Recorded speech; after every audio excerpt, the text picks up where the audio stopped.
Pemirsa, pemerintahan Prabowo Subianto dan Gibran Rakabuming Raka memasuki usia 1 tahun pada 20 Oktober 2025. Sejumlah hal berhasil dicapai, tetapi masih banyak juga PR atau pekerjaan rumah yang harus dievaluasi agar bisa terus ditingkatkan. Menteri Koordinator Bidang Perekonomian Erlangga Hartarto optimis terhadap pencapaian ekonomi yang signifikan selama 1 tahun pemerintahan Presiden Prabowo Subianto. Salah satu pencapaian utama adalah pertumbuhan ekonomi Indonesia yang tetap solid meskipun menghadapi berbagai tantangan global dan juga domestik. Kita simak pernyataan dari Menteri Perekonomian berikut ini. Hartarto mengatakan bahwa Indonesia itu berhasil mencapai pertumbuhan ekonomi 5,12% pada kuartal kedua 2025 yang merupakan salah satu tertinggi di antara negara-negara anggota G20. Nah, ia menegaskan bahwa meskipun dunia menghadapi ketidakpastian ekonomi global, Indonesia tetap mampu mencapai pertumbuhan di atas 5%. Nah, hal ini menunjukkan bahwa kebijakan pemerintah dalam mendukung perekonomian berjalan dengan baik. Selain itu, pemirsa, pemerintah juga berhasil menjaga inflasi untuk bisa tetap terkendali. Kita lihat datanya berikut. Jadi laju inflasi ini tetap terkendali yang tercatat pada angka 2,65% tahunan atau year on year. Kemudian ini pada September 2025. Sementara itu inflasi year to date itu tercatat sebesar 1,82%. Berdasarkan data dari Badan Pusat Statistik atau BPS, kelompok pengeluaran yang menyumbang inflasi terbesar itu adalah makanan, minuman, dan juga tembakau dengan inflasi bulanan sebesar 0,38%. Nah, komoditas yang dominan untuk mendorong inflasi itu adalah cabai merah dan juga daging ayam ras yang masing-masing ini memberikan andil inflasi sebesar 0,13%. Nah, berikutnya pemirsa, capaian neraca perdagangan positif dan cadangan devisa stabil. Kita lihat ke grafis berikutnya. Neraca perdagangan Indonesia tetap menunjukkan hasil yang positif dengan surplus perdagangan selama 64 bulan berturut-turut.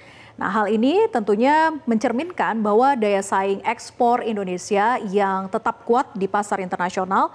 Deputi Bidang Statistik Produksi BPS ini mengatakan bahwa surplus neraca perdagangan Republik Indonesia pada Agustus 2025 itu meningkat sebesar 1,32 juta dolar Amerika Serikat. Ini jika dibandingkan dengan surplus pada Juli 2025 yang tercatat sebesar 4,17 miliar dolar Amerika Serikat. Nah, di sisi lain pemirsa, cadangan devisa Indonesia ini berada dalam posisi yang sangat baik juga. Pada Agustus 2025, cadangan devisa tercatat sebesar 150 miliar dolar Amerika Serikat. Meskipun pada September 2025 sempat mengalami penurunan menjadi 148,7 miliar dolar Amerika Serikat. Nah, lalu bagaimana dengan fungsi intermediasi perbankan melalui penyaluran kredit? Kita lihat ke data berikutnya. Jadi pertumbuhan kredit ini diperkirakan mencapai 10 sampai dengan 11% dan lebih dari 3,46 juta pengusaha UMKM yang menerima. Yaitu bukan hanya UMKM saja tetapi juga petani serta nelayan telah diberikan akses permodalan melalui program kredit usaha rakyat atau yang dikenal dengan KUR pemirsa. Nah, dengan capaian pertumbuhan ekonomi di angka 5,12%, pemerintah itu menargetkan pertumbuhan ekonomi yang lebih tinggi lagi. Kita ke grafis yang berikutnya.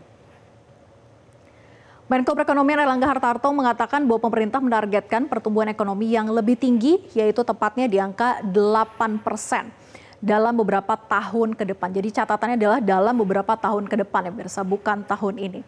Nah, pencapaian target tersebut ini adalah melihat dari seluruh potensi ekonomi Indonesia perlu untuk dioptimalkan lagi, termasuk soal pengembangan ekonomi syariah yang dianggap memiliki potensi yang besar sebetulnya sebagai pendorong utama pertumbuhan ekonomi Indonesia masa depan. Nah, target pertumbuhan 8% yang dicanangkan oleh Presiden Prabowo Subianto dan rencana ini dapat dicapai pada tahun 2029.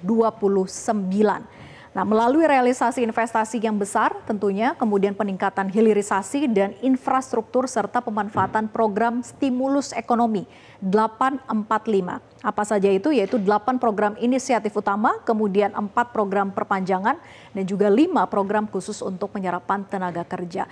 Jadi target besar ini perlu adanya kerjasama semua pihak, memerlukan upaya yang besar pula dari pemerintah, swasta, dan juga masyarakat.